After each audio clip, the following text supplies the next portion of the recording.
salam sejahtera. Bersama saya Sevi Belang di Kipas Kisah Inspirasi Komsos Keuskupan Larantuka. Hari ini tamu spesial saya, beliau melakukan perjalanan keliling Indonesia tahun 2011 sampai tahun 2012 menggunakan sepeda motor dengan uang Rp400.000 dan kembali ke titik start dengan uang yang masih utuh. Sepeda motornya juga masih baik gitu. Kami akan bertanya-tanya dengan Bung Sila. Sebenarnya nama lengkapnya tuh sebenarnya bukan Bung Sila, tapi karena perjalanan keliling Indonesia, kemudian di suatu provinsi namanya dirubah menjadi Bung Sila. Ini perjalanan membuktikan bahwa apakah Pancasila ini benar-benar sakti di Nusantara. Kita akan bertanya langsung ke Bung Sila di Kipas Kisah Inspirasi. Bung Sila, apa kabar? Kabar merdeka. Merdeka. Kalau bicara dengan Bung Sila memang selalu gitu. Merdeka. Gitu ya. Salam Pancasila, Bung Sila. Oke.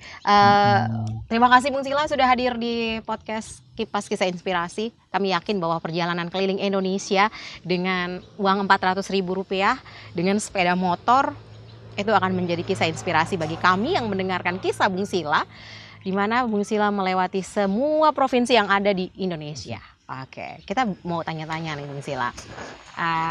Awal ceritanya bagaimana sampai Bung Sila bisa keliling Indonesia, Bung Sila? Baik, pemirsa yang saya banggakan dan saya cintai, merdeka. Merdeka. Mengapa misi Pancasila itu muncul? Lalu mengapa saya melakukan aksi keliling Indonesia dengan mengemban tema misi Pancasila Sakti keliling Indonesia? Misi ini sebenarnya sebuah protes kecil dari orang-orang biasa dengan cara-cara cerdas. Oke, ini bentuk protes sebenarnya ya. Mengapa? Karena saya mengalami ketidakadilan dalam pembangunan publik. Rakyat kecil menderita di mana-mana. Ada beberapa pengalaman kecil yang saya alami satu desa di Desa Ulnunu, Kecamatan Poleng, Kabupaten Timur Tengah Selatan. Saat itu ketika seorang ayah menggendong anaknya dalam keadaan mati, tapi dari kebun mereka mereka pulang dari kebun karena diare. Saya ketemu di jalan sepanjang perjalanan karena jalan kaki, lalu sampai di kampung, saya merasa bahwa sebenarnya yang meninggal ini bukan satu, itu batin sih. Tapi caranya bagaimana mengetahui bahwa di warga di beberapa dusun itu ada anak yang lagi diare. Jadi wabah ketika itu. Caranya bagaimana? Saya lari ke sebuah bukit yang tinggi, lalu saya teriak bagi warga di titik ini, kalau ada anak yang menderita diare, tolong pasang lampu pelita di depan rumah, karena tidak ada listrik di tempat itu. Lalu ketika saya melihat bahwa ada nyala lampu di depan rumah, berarti di rumah itu ada anak yang menderita diare. Saya datang malam itu, total ada 48 anak. Dari satu anak yang saya lihat sudah meninggal tadi. Sekarang bagaimana cara memecahkan kondisi? Di saat itu, daerah itu daerah terisolir, tidak ada akses jalan, tidak ada tenaga medis, di 2 desa tetangga juga tidak ada. Caranya bagaimana? Tidak ada akses Telkomsel untuk bisa kita telepon. Waktu itu tahun 2007. Nah, saya prihatin. Lalu saya habis saya jalan kaki sepanjang kali itu menuju sampai di Kecamatan Polen itu dari jam 10 sampai dengan jam 3 dini hari. Sampai dapat akses sinyal, lalu saya komunikasikan salah satu teman wartawan, tolong menulis headline news bahwa di Desa Ulnunu satu warga sudah meninggal dunia, 48 menyusul akibat diare. 48 menyusul.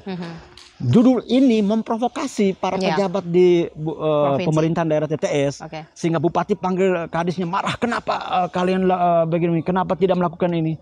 Sorenya langsung dokter turun ke lokasi melihat dan kenyataan, lalu dikumpulkan warga semua dan ternyata jumlahnya dikumpulkan menjadi 78. Bertambah. Tapi mereka marah. Dari kepala puskesmas Polen, kepala dinas kesehatan, Anda ini siapa? Kenapa tidak berkoordinasi? Marah kepada Bung Sila. Marah kepada Bung Sila. Kenapa tidak berkoordinasi? Kenapa kepala desa saja tidak tahu? Anda KTP orang mana? Di situ status kita sebagai pendatang dipersoalkan. Saya terima itu.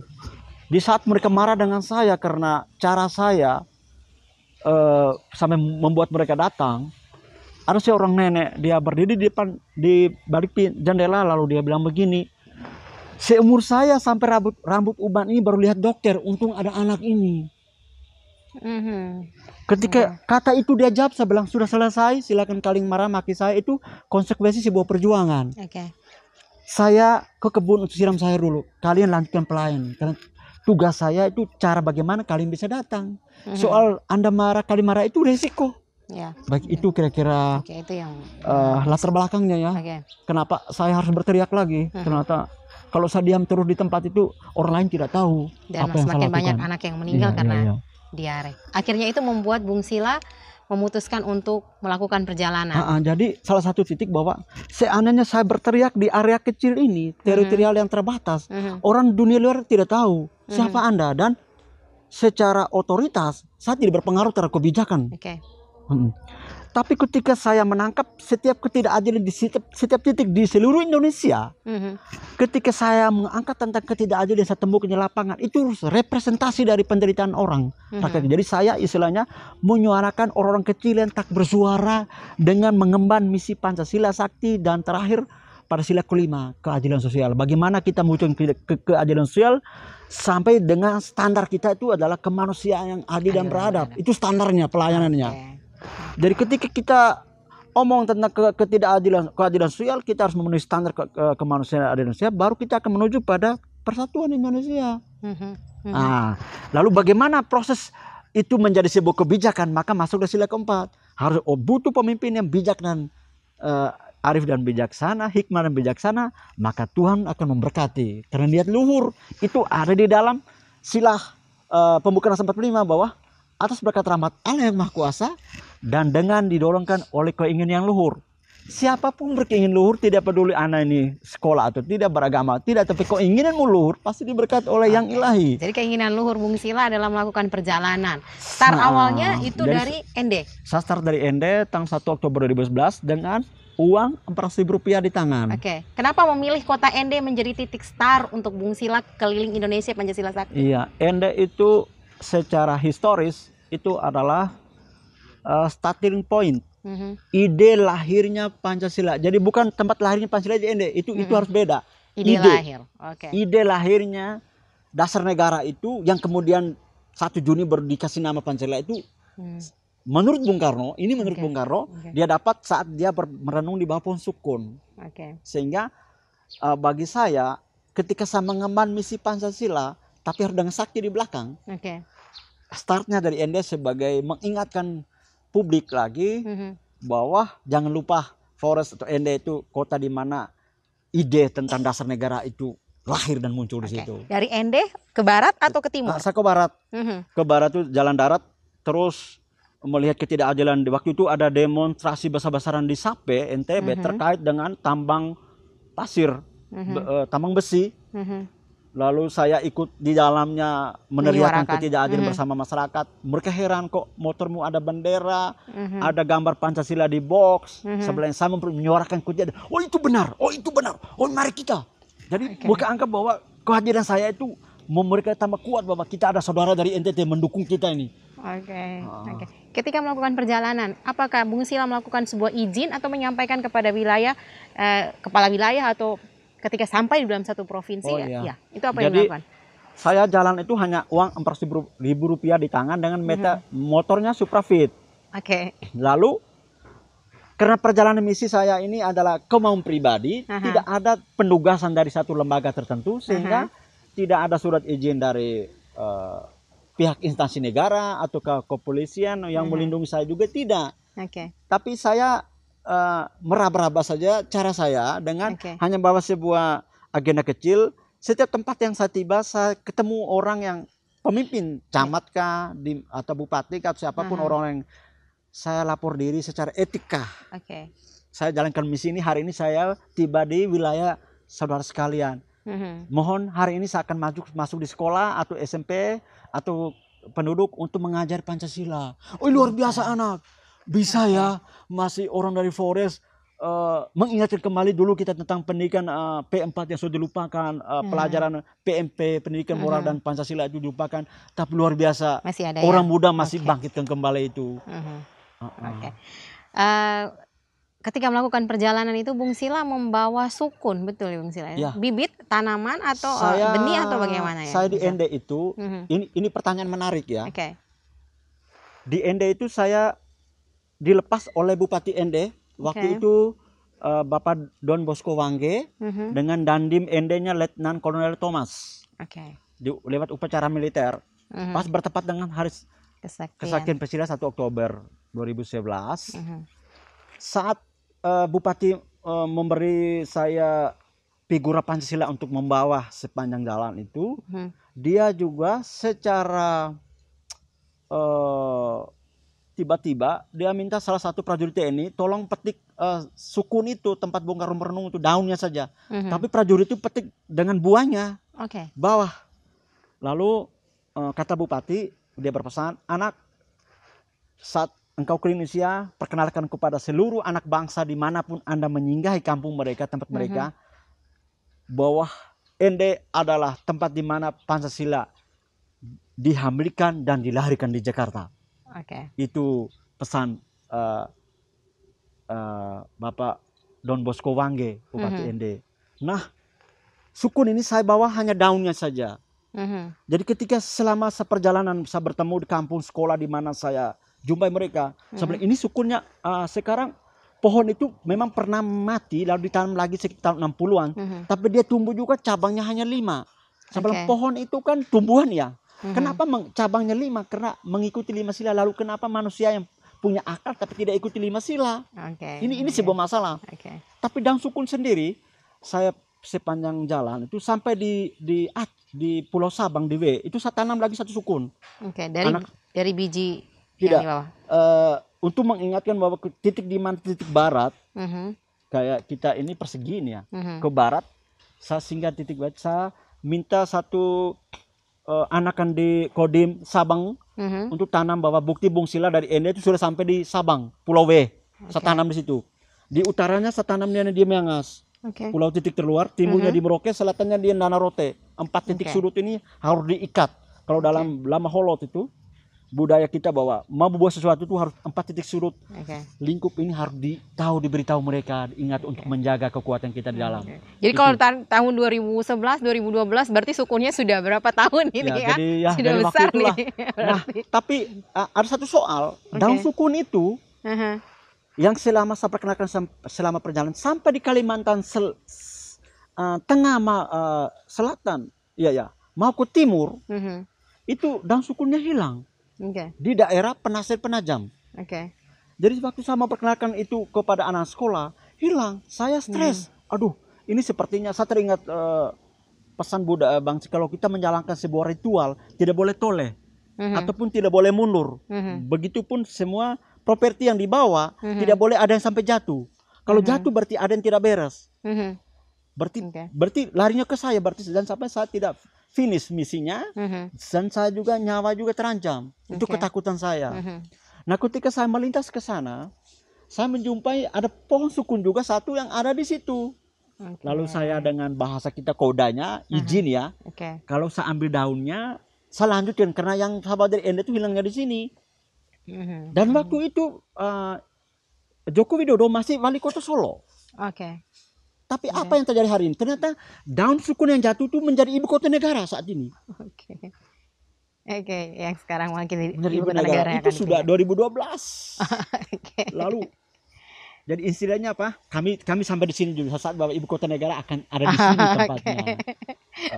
Bung Sila, kabupaten atau provinsi mana yang menurut Bung Sila ketika Bung Sila singgah dan itu paling mengesankan? Saya dengar Aceh juga menjadi satu provinsi yang mengesankan buat Bung Sila dan ada tragedi terjadi ketika Bung Sila mengalami kecelakaan di Aceh. Betul ya Bung Sila? Bisa diceritakan terkait dengan di Aceh? Ya baik, pemirsa yang saya banggakan mereka bahwa Aceh itu stereotip yang melekat pada kita orang timur itu syariat Muslim, syariat Islam, lalu hati-hati kita orang Katolik atau Kristen masuk wilasan nanti.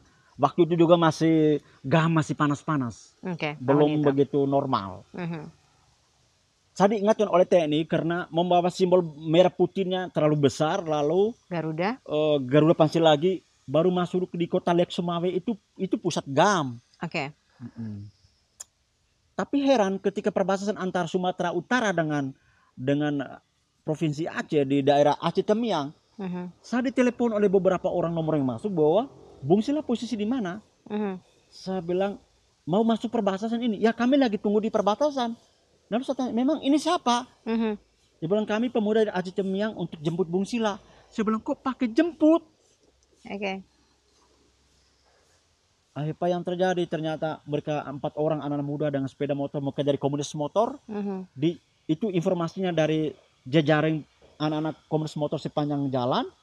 Oh itu saudara kita dari Flores ya, dia lagi jalankan misi Pancasila Sakti.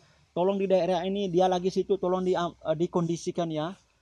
Lalu mereka peluk saya pertama kepikirnya najis. Karena itu yang kalau kita mau pegang tangan, ini saudara, brother, saudara, selamat datang masuk di Aceh, kami terima saudara. Ayo kita ke sekretariat, diberi makan minum, lalu mungkin belum mandi ya. Iya benar. Lalu saya mengatakan bahwa di tas saya ada handuk, kan pikir nanti pakaian kita kan tidak boleh untuk maksudnya kita tidak boleh pikiran kita tidak boleh memakai handuk teman-teman kita. Ternyata tidak. Mereka pakai saja. Mereka baru yang memberikan. Ini mereka punya mama sendiri. Pakai, lalu bajunya lagi kusam itu simpan aja ya anak. Dari saya mengganti pakaian. Pakaian saya disimpan ini diganti, lalu mereka beri pakaian mereka. Saya rasa Tuhan luar biasa. Ternyata kita itu memang opini media itu membentuk sebuah cara kita istilah stereotip ya. Cerita-cerita lalu membenarkan itu menjadi, padahal tidak selamanya seperti itu. Karena bukti saya, lalu kemudian saya celaka di Kota Lek Semawe, saya tabrak domba karena dombanya di sana berkeliaran di kota-kota. Saya berdarah-darah dan sepikirnya pasti tidak ada yang tolong ketika melihat kita orang Flores yang hitam begini nih, ternyata mereka bangkuin saya, bawa ke poliklinik, diobatin semua, dan sepeda motor yang rusak juga mereka serviskan gratis, artinya mereka yang bayar. Lalu pengobatan juga berjalan, semua itu dengan rasa kasih bahwa kami rasa bahagia sekali. Belum pernah yang keliling ini dari Flores. Lalu saya bertanya, dan sampai kata Pansila mereka omong tidak. Mereka bilang, luar biasa ya bisa membawa misi Pansila dan Merah Putih. Itu mereka yang omong. Saya bilang, mereka bilang kami dukung. Saya rasa bilang Tuhan luar biasa ya terjadi di sana. Dan saya kemudian karena komunikasi berjalan intens, dianggap sebagai anak angkat sampai sekarang kami. Sampai saat ini? Iya. Wow, diterima luar biasa. Menjadi anak angkat. Jadi Bung Sila, nama asli Bung Sila sebenarnya? Jadi nama saya itu ini baptis itu Liberius Langsinus. Liberius Langsinus. Itu lalu pada saat saya membawa misi sampai di Palembang, teman-teman tertarik dengan tema atau misi yang saya bawa itu misi Pancasila Sakti. Mereka bilang begini, Bung Karno sudah tidak ada lagi, Bung Hatta, Bung Tomo, pejuang-pejuang itu sudah tidak ada lagi. Kita ente ya Bung Kanis ya, itu juga tidak lagi. Tapi ada orang anak muda, orang luar biasa dari Flores yang menghidupkan kembali spirit para pejuang-pejuang Bung itu. Kata mereka, kalau bisa kami kasih nama ini Bung Sila ya. Sebenarnya Bung Pancasila, tapi tidak etis kalau manusia dipanggil Bung Pancasila. Sehingga dipanggil Bung Sila. Jadi Bung itu bagi mereka itu pejuang, Sila itu hal-hal dasar. Hal-hal dasar yang harus diperjuangkan, harus tetap didengungkan terus, supaya diheroikan terus, dinyalakan terus supaya obor api semangat perjuangan itu tidak akan berhenti dari generasi ke generasi. Jadi setiap tempat persinggahan memang Bung Sila tidak pernah mengisi bensin dengan uang dari 400.000 yang disiapkan, makan juga tidak menggunakan uang 400.000. Memang diterima baik di semua wilayah di Indonesia ya Bung Sila ya. Di setiap wilayah yang Bung Sila singgahi, apakah aktivitasnya memang mengajar, bertemu dengan orang-orang komunitas-komunitas, kemudian menyampaikan tentang Pancasila, atau apa saja yang dilakukan oleh Bung Sila untuk semua wilayah yang Bung Sila singgahi? Jadi saya menjawab dulu pernyataan awal tadi ya. Bensinnya, makannya bagaimana ya? Dengan uang Rp400.000 itu, bagaimana nyebrangnya dan kapal lalu isi oli, ganti oli. Jadi kalau saya jalan ini ke sana, melintas sebuah daerah yang saya sendiri tidak tahu karena tidak bawa peta dan memang tidak perlu. Bagi saya peta itu, kompas itu adalah manusia. Oke. Saya harus bertemu mereka, bertanya arah ini kemana. Lalu dia akan tanya, Anda dari mana? Kok ada simbol-simbol itu? Lalu saya bilang, saya lapar. Oh, kita ke rumah dulu, kita makan ya. Aduh.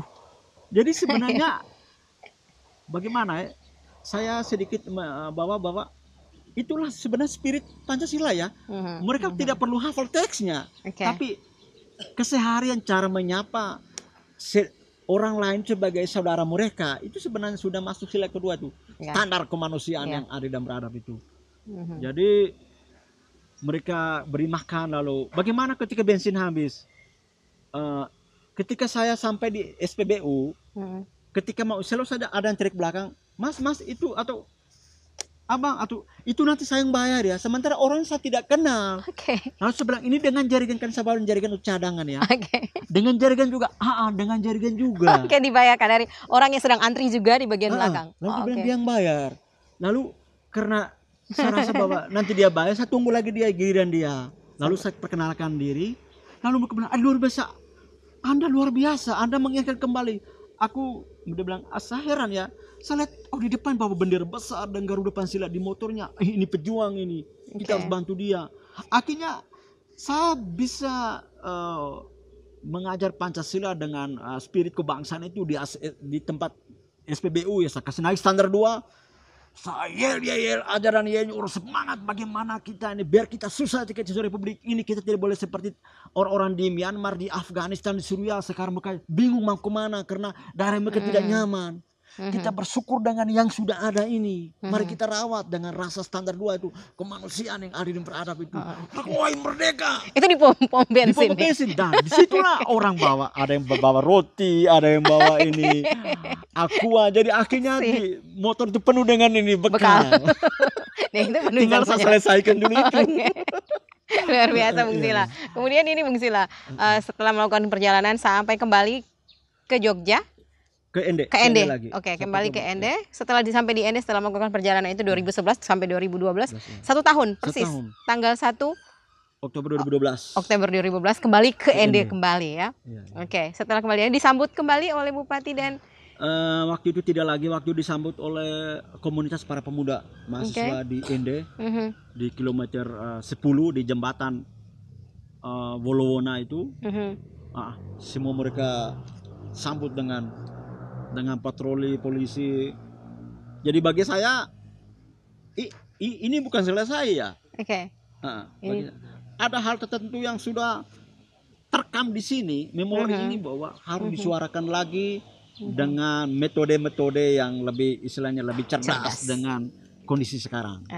Tapi setelah finish di Ende, tapi uang 400.000 dan sepeda motor itu kemudian dimuseumkan di Yogyakarta, benar ya? Bagaimana ceritanya? Finishnya di Ende, tapi sarana-sarana itu, fasilitas itu kemudian dimuseumkan di Yogyakarta. Ceritanya bagaimana Ibu Sila? Sebelumnya itu menuju ke situ ada seorang pencinta Indonesia, tapi orang etnis ya. Dia itu pengagum besar Bung Karno termasuk Pancasila. Kami bertemu di Pangkal Pinang. Dia baca di koran, dia bilang, bolehkah kalian cari saya bertemu orangnya ini? Karena ini bagi dia tuh ada sesuatu ini. Ada sesuatu di sosok ini. Kami bertemu, namanya Stephen Widodo.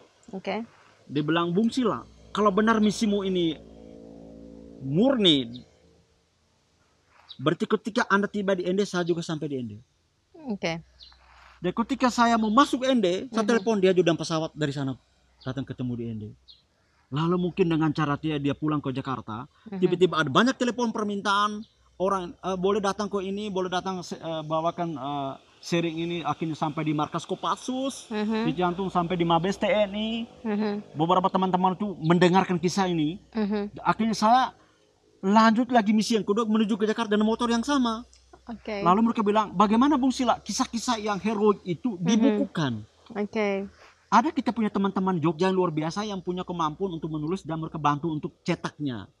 Lalu berangkatlah saya ke Yogyakarta, akhirnya bertemu dengan orang-orang baik yang minta saya, Bung Sila, sebenarnya Jogja tempat yang benar untuk Anda. Anda tinggal dengan kami di sini. Aki selanjutnya tinggal di Jogja. Ternyata yang berbicara itu adalah para dosen dari berbagai perguruan tinggi di Jogja. Lalu minta saya sharing ke pengalaman itu di UGM, di UIN Sunan Kalijaga, Atmajaya, Universitas Muhammadiyah, Sanata Dharma, pokoknya kampus-kampus ternama Jogja itu. Lalu berkembang sudah nama itu Bung Sila itu. Akhirnya Pemda juga merespon, dari TNI merespon. Maka pada tanggal 1 Oktober 2015. Oh, 15. Iya. 2016, pas 2016. Itu Komandan Korem bersama jajaran semua minta ya daripada motor ini dia dipakai sementara dia berjasa dalam mengemban misi, lalu motor itu oleh teman-teman kita museumkan dia.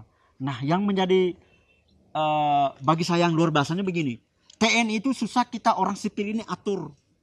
Nah, tapi bagaimana Komandan Korem itu Brigjen Fajar itu minta motornya diparkir di tengah lapangan upacara, baru upacara militer ini, upacara bendera, semua prajurit, semua perwira dihadirkan semua. Hormat motor itu kan sesuatu yang mustahil untuk TNI. TNI sistem komando, lalu podiumnya komandan berdiri, seharusnya ajudan juga dia kasih maaf habis dia pergi ke sana, tapi tidak. Bung Sila berdiri dan komandan di satu podium yang sama, lalu Bung Sila diberi kesempatan untuk orasi kebangsaan. Saya rasa itu suatu apresiasi yang luhur dari TNI untuk bahwa ada anak bangsa yang menghidupkan kembali spirit perjuangan bagi para pejuang-pejuang dulu.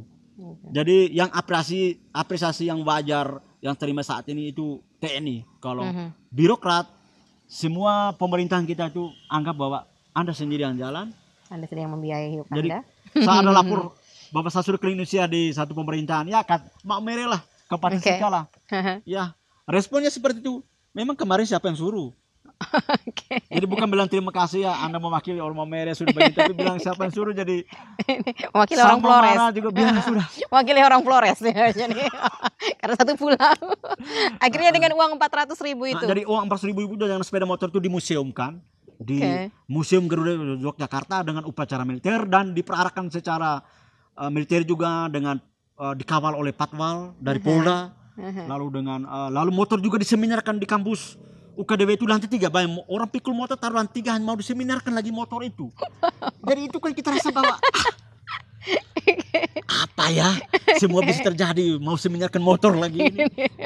Dan berjalan, lalu sekarang motor berada di museum, ada kunjungan di Yogyakarta. Yogyakarta itu punya kelebihannya, semua museum itu terdata, lalu disebarkan kepada sekolah-sekolah, instansi-instansi dan juga pengunjung-pengunjung, sehingga orang tahu bahwa ada museum Pancasila. Salah satu properti yang baru masuk itu motor Pancasila Sakti. Itu apa itu? Orang ke sana. Orangnya masih ada, kok nomornya ada.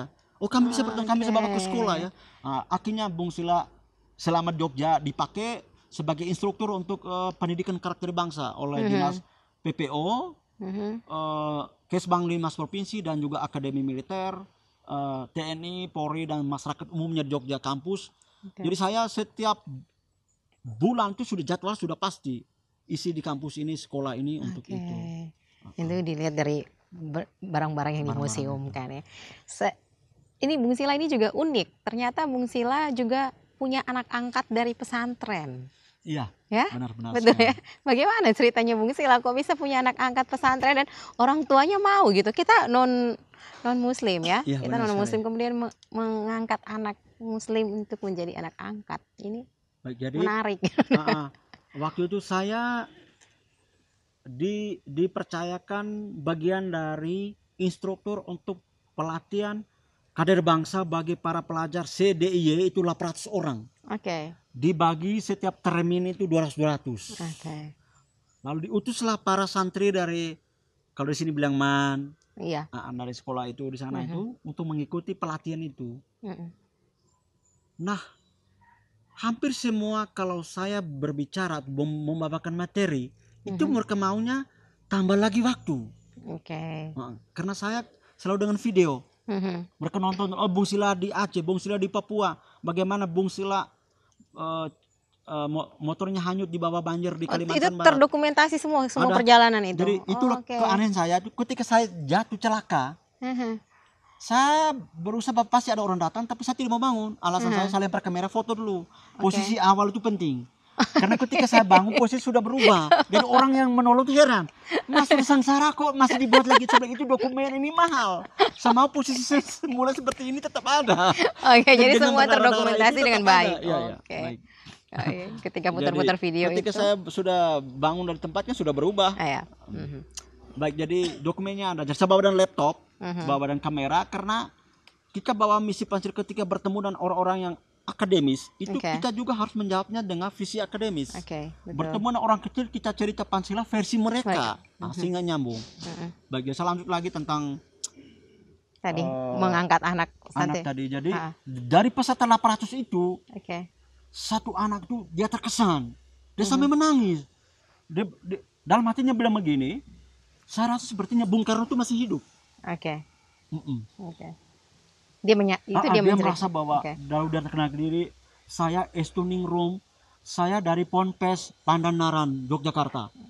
Ponpes Pondok Pesantren Pandanaran itu terbesar yang saya tahu itu sekitar 8.000-an santri.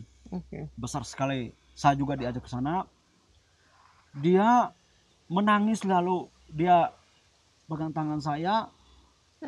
Dia bilang, bolehkah kalau Bung Sila menjadi ayah angkat saya? Saya pertama berat menjawab karena saya Katolik. Yang kedua, saat itu masih kasusnya cebongan.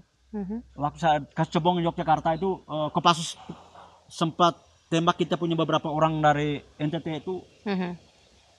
Saya bilang ini, dia nama Estuningrum.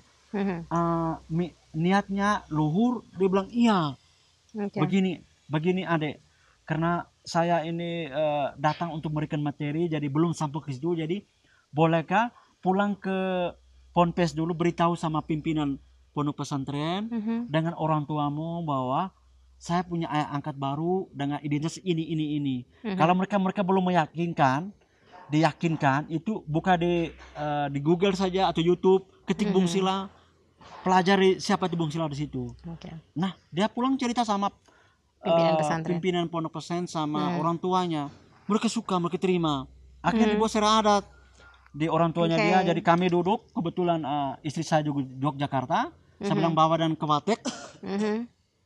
Lalu kami duduk bersila, lalu orang tua mereka itu berlutut, baru suap kami. Saya dan istri dengan anak ini menjadi anak angkat, jadi menjadi anak sulung, sehingga orang tua juga menyadari. Sekarang anak sulung saya itu Estuningrum, dia sudah mau habis kuliah, tapi dia tetap Muslim yang saleh.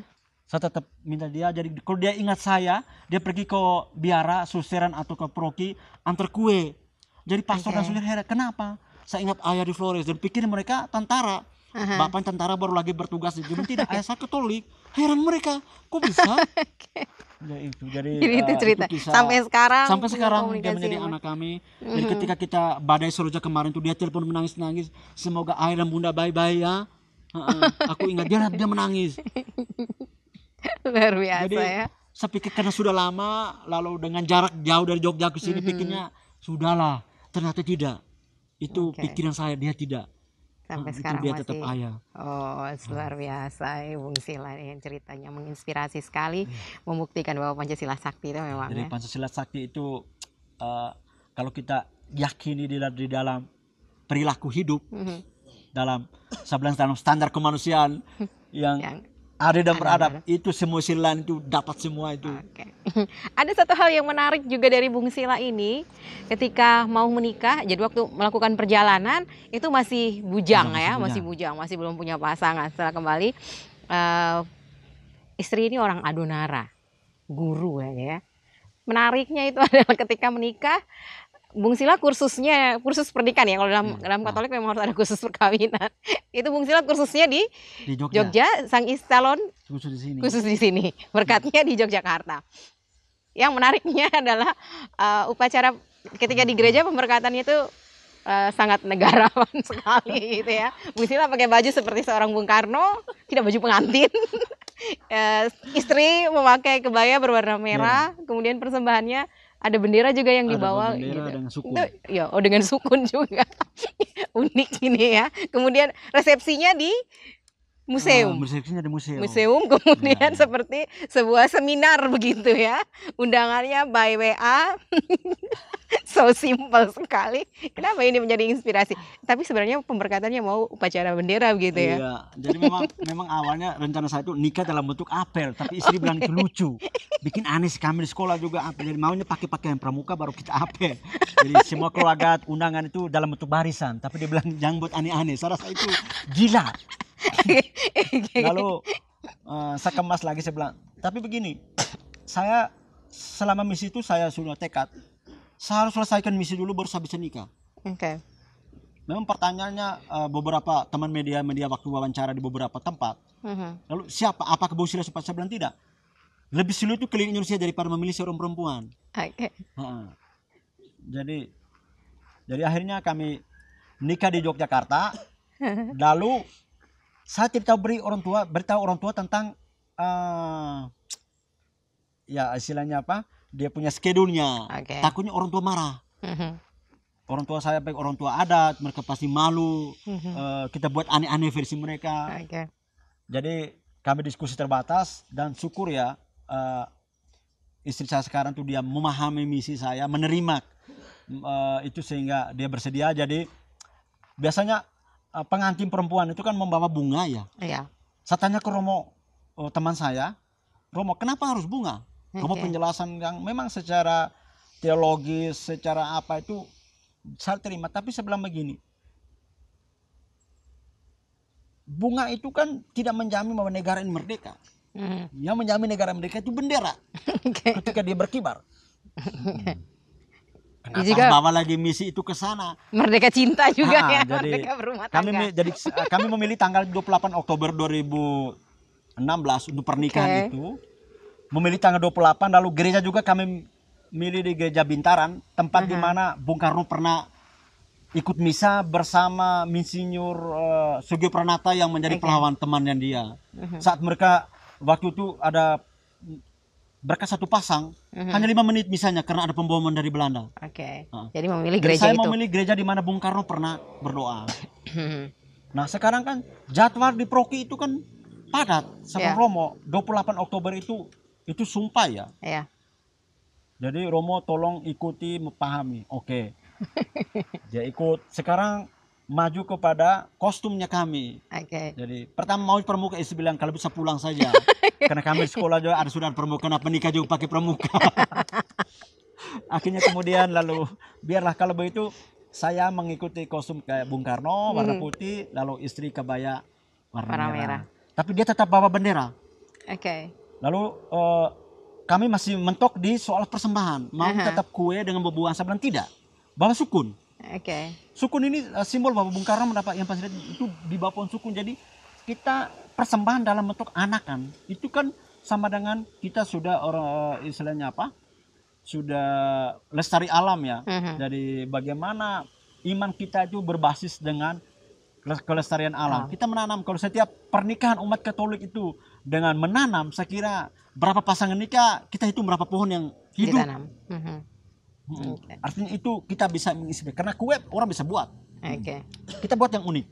Nah bendera ini, akhirnya dia bersedia bawa bendera. Lalu saya bawa tongkat. Saya kasih nama ini tongkat Gajah Mada. Itu tongkat saya dapat dari Aceh di Pulau W, di mana waktu tongkat ikat benderanya patah, lalu digantikan oleh putra dari Sabang, Pulau W, bahwa saya ada tongkat simpan ini tongkat dari rotan. Percaya saya ini tongkat kami. Ketika Anda ikat bendera bawa ke Indonesia, dia tidak akan patah. Dan benar. Sehingga saya teringat lagu itu bukan dari Merauke sampai Sabang, tapi dari Sabang sampai Merauke. Akhirnya menikah dengan jadi proses pernikahan, jadi yang bawa hosti anggur juga itu teman-teman muslim. Yang bawa hosti anggur ini itu teman-teman muslim. Yang berikut doa umat juga dari semua teman-teman beragama, berbagai agama itu doa umat dengan doa mereka masing-masing. Lalu yang hadir juga undangannya juga pakai WA karena sekarang sudah zaman sudah digital. Revolusi sudah 4.0, kenapa kita masih pakai surat undangan? Itu sampah. Oke. Kita pakai WA saja, pakai SMS, ketika dia balas kita tahu berapa orang yang hadir. Nah itu kita susun biaya menunya. Oke. Menunya kami 2,5 juta.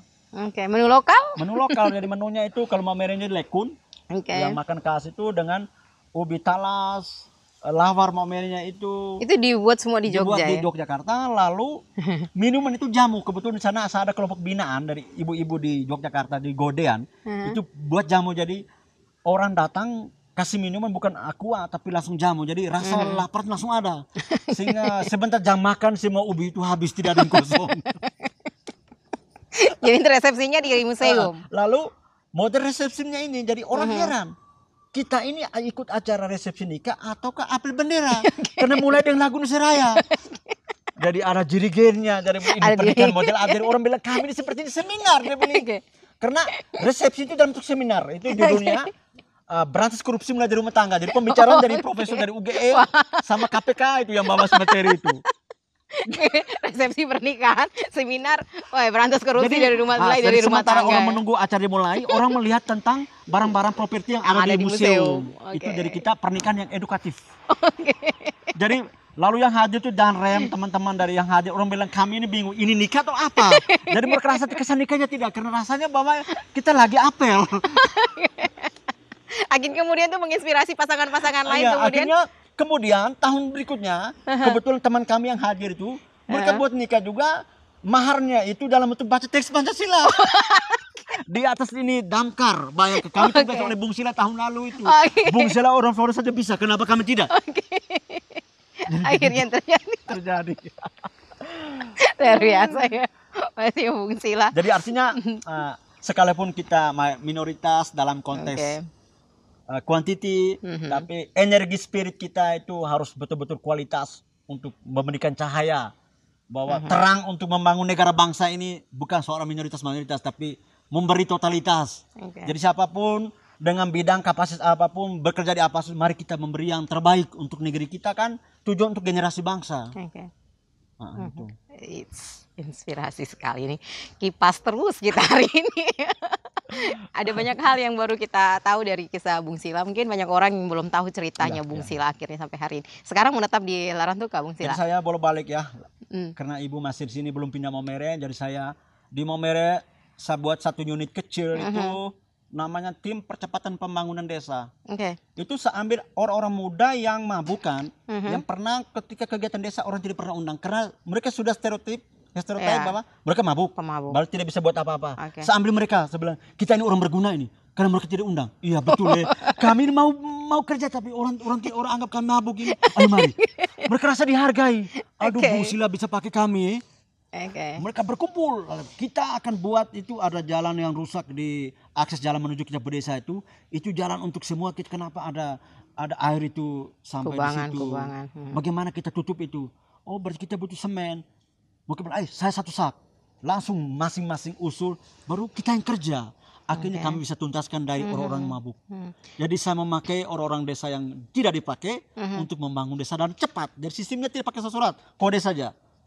Hari ini ada macet jalan ini, air tidak mengalir karena ada tertumpukan material sampah. Mau ke telepon Bung Sila, kami sudah atasi. Saya suka begitu. Jadi ada inisiatif. Tapi ada cerita juga Bung Sila ternyata pernah menyurati presiden ya, Bung Sila ya? Saya marah presiden waktu itu. Itu waktu 2015 ya. Presiden yang Jokowi. Itu bagaimana ceritanya? Ceritanya begini.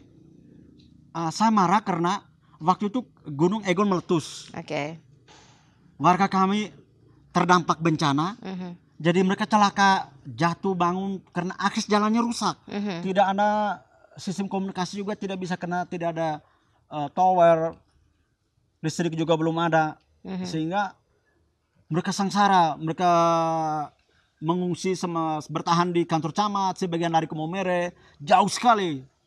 Lalu di saat yang bersamaan Pak Jokowi mulai pembukaan ini, peletakan batu pertama kereta api cepat Jakarta Bandung. Jadi saya rasa bahwa di sana sudah ada kereta. Kenapa harus ada kata cepat? Cepat kan pesawat juga sudah ada. Berarti bagi saya double cepat. Karena ditunda pun tidak ada masalah. Sementara kita di sini, jangankan kata cepat. Mobil kita mau jalan kaki setengah mati, sengsara, kenapa itu kok tidak. Jadi saya bilang Pak Jokowi, saya buat surat. Ini ketidakadilan sosial perlakuan. Jadi saya bilang, ada warga sebagian Jawa yang terlibat dalam sebuah kelompok namanya Gavatar. Yang terakhir mendirikan satu komunitas baru di Singkawang. Itu dianggap bahwa mereka mau makar diri ke negara, lalu warga setempat membakar tempat mereka, lalu mereka itu lari tumpang tindih. Lalu negara perlakuan terhormat bahwa mereka kembali ke Jawa, masih di daerah masing-masing, lalu diberi lagi modal, yang penting mereka kembali ke NKRI. Pada orangnya Pak sudah apatis dengan kita, tapi diperlakukan secara hormat. Kita ini sudah setia Pancasila, berjuang ke Indonesia Pancasila, tapi jalan kita sengsara, mobil tidak bisa.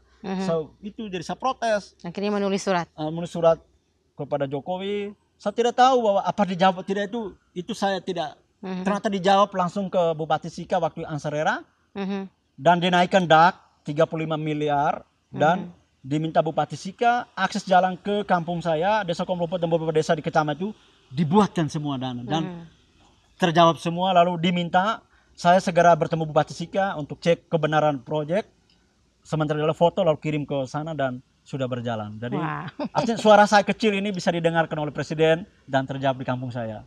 Luar biasa. Kayaknya kita juga butuh surat dari Bung Sila buat untuk kita kali ya. Inspirasi sekali Bung Sila. Terima kasih. Apa mau yang dikatakan atau mau dipesan buat orang-orang muda untuk kita atau untuk yang menyaksikan tayangan ini terkait dengan Pancasila Sakti? Pemirsa, warga bangsa Indonesia dimanapun berada, dari Sabang sampai Merauke, dari Miangas sampai Rote, kita satu nusa satu bangsa. Itu ikatan kolektif. Kemanapun kita pergi, kita ada warga bangsa, kita tunjukkan kita orang berpancasila. Tapi dalam konteks sakti ini kita rawat adat kebiasaan kita. Karena pemahaman sakti ini belum beres. Karena di sejarah hanya tulis bahwa peristiwa G30 PKI, katanya PKI mau merubah dasar negara, baru tidak bisa 30 September itu. Padahal setelah saya ikuti bukan itu. Karena bagaimana jenderal dibantai, rakyat dibantai lagi, lalu Pancasila menjadi sakti, itu tidak masuk akal. Saya tolak itu, alasan itu. Sehingga yang sakti, kesaktian yang Pancasila yang benar itu adalah spirit tadi. Atas rahmat Allah yang Maha Kuasa dan dengan orang luhur. Siapa berkeinginan luhur, saudara-saudara kita, adik-adik kita, segenap pemuda-pemuda di Republik ini, keinginan luhur kita berada jangankan di NKRI ini. Di luar daripada pun kita adalah orang-orang hebat yang memberi cahaya dengan keyakinan kita dan identitas kebangsaan kita, bahwa kita bisa berandil baik di dalam keluarga kita, lingkungan hidup kita, gereja sebagai kita orang Kristen maupun komunitas negara bangsa. Kita memberi yang terbaik dari kekurangan kita karena cinta. Jadi cinta itu perbuatan kecil tapi cinta yang besar, dia itu daya ledak, saya bilang begitu. Luar biasa. Cinta yang memberikan ledakan besar. Ledakan besar. Walaupun perbuatan itu kecil, di lingkup kecil, tapi dia yang meledak. Karena itu semesta yang mendorong lewat gelombang elektromagnetik. Kipas hari ini luar biasa sekali, kisah yang sangat inspirasi. Kadang-kadang ada lucunya juga, ada harunya juga, tapi luar biasa kisah dari Bung Sila ini. Semoga bisa menginspirasi Anda semua di sana yang sedang menyaksikan Kipas, karena kami selalu menghadirkan orang-orang, tokoh-tokoh atau figur-figur yang selalu memiliki kisah-kisah yang menginspirasi Anda. Terima kasih Bung Sila sudah hadir di Kipas. Saya Sevi Belang, sampai jumpa lagi. Salam sejahtera. Merdeka.